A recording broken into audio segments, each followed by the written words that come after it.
جنت میں جانے والا ایک گنہگار مومن جو موحد ہے، مسلمان ہے، لیکن گناہوں سے اپنا دامن بچا نہیں سکا،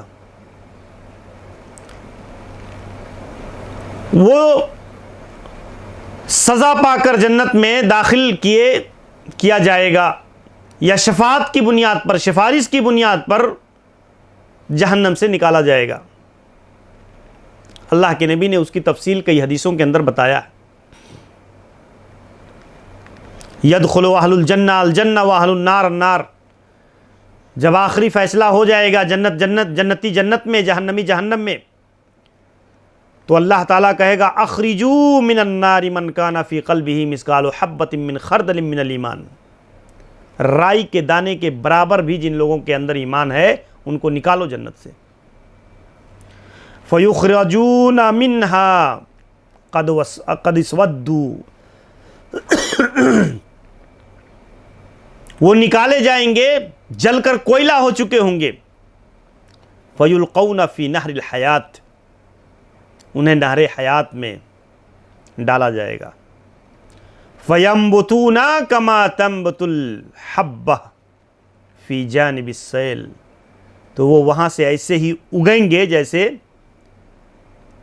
اناج کا دانہ پانی پا کر کے جو ہے اگنا شروع ہو جاتا ہے۔ بلکہ ایک روایت میں ہے یخرج قوم من النار بشفاعت محمد صلی اللہ علیہ وسلم، ایک جماعت اللہ کے نبی کی سفارش سے جہنم سے نکالی جائے گی۔ فیدخلون الجنہ، وہ جنت میں داخل کیے جائیں گے۔ یسمون الجہنمیین، ان کو جہنمین کہا جائے گا، جہنمین کہا جائے گا ان کو۔ یہ بھی صحیح بخاری کی 65-66 نمبر کی حدیث۔ ایک اور حدیث میں اللہ کے نبی صلی اللہ علیہ وسلم نے آخر من يدخل الجنہ، جنت میں آخری آدمی جو داخل ہوگا، اللہ اکبر، اللہ کے انی لعالم آخر اہل النار خروجا منہا وآخر اہل الجنہ دخولا، آخری آدمی جو جہنم سے نکال کر جنت میں داخل کیا جائے گا، رجل یخرج من النار کبوا، گھٹنوں کے بل گھسیٹ کر کے اسے نکالا جائے گا۔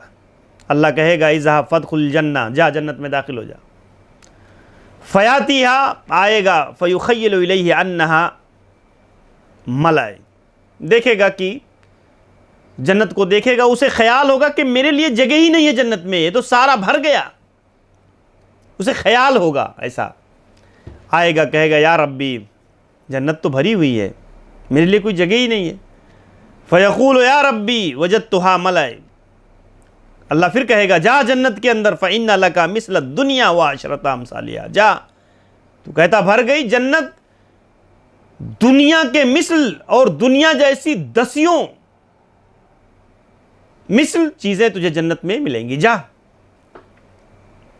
وہ آئے گا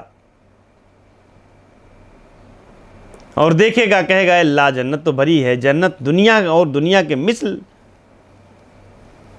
اللہ تم مجھ سے مذاق کرتا ہے، اللہ تم مجھ سے ہنسی کر رہا ہے، وانت الملک، اللہ تو بادشاہ ہے۔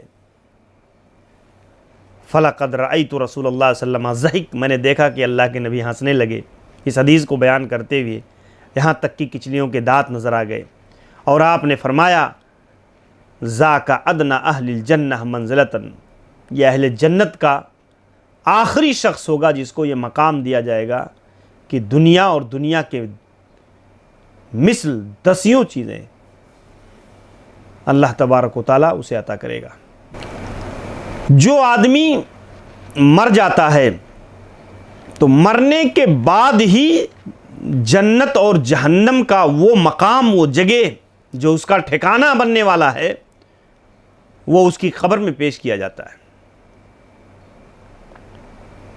اُرِدَ عَلَيْهِ مَقْعَدُهُ بِالْغَدَاةِ وَالْعَشِيِّ، صبح و شام قبر کے اندر جنت اور جہنم کا وہ مقام پیش کیا جاتا ہے. ان کان من اہل الجنہ فمن اہل الجنہ، اگر جنتی ہے تو جنت، اور اگر جہنمی ہے تو جہنم کا. ھذا مقعدک حتی یبعثک اللہ یوم القیامہ، یہی تیرا ٹھکانہ ہے یہاں تک کہ تو دوبارہ زندہ کرے. اللہ تعالیٰ تجھے دوبارہ زندہ کرے گا تو پھر تجھے یہی ٹھکانہ ملنے والا ہے. بخاری 1379. اور ایسے ہی آپ دیکھیں ہمیشہ اللہ رب العالمین سے جنت کو پانے کے لیے ہمیشہ اللہ تعالیٰ سے دعا کرتے رہنا چاہیے. نبی علیہ الصلاۃ والسلام ہمیشہ اپنی دعاؤں میں جنت کا سوال کرتے تھے، اللہ سے مانگتے تھے. اللہم انی اسألک الجنہ، اللہ میں تجھ سے جنت کا سوال کرتا ہوں. وما قرب الیہا، اللہ میں اس چیز کا سوال کرتا ہوں جو جنت سے قریب کرنے والی ہے، ان اعمال کا جو جنت میں لے جانے والی ہے. من قول او عمل، ایسے اقوال، ایسے اعمال کہ جو جنت میں داخل کرنے والی ہے. ابن ماجہ کی 3846 صحیح درجے کی حدیث.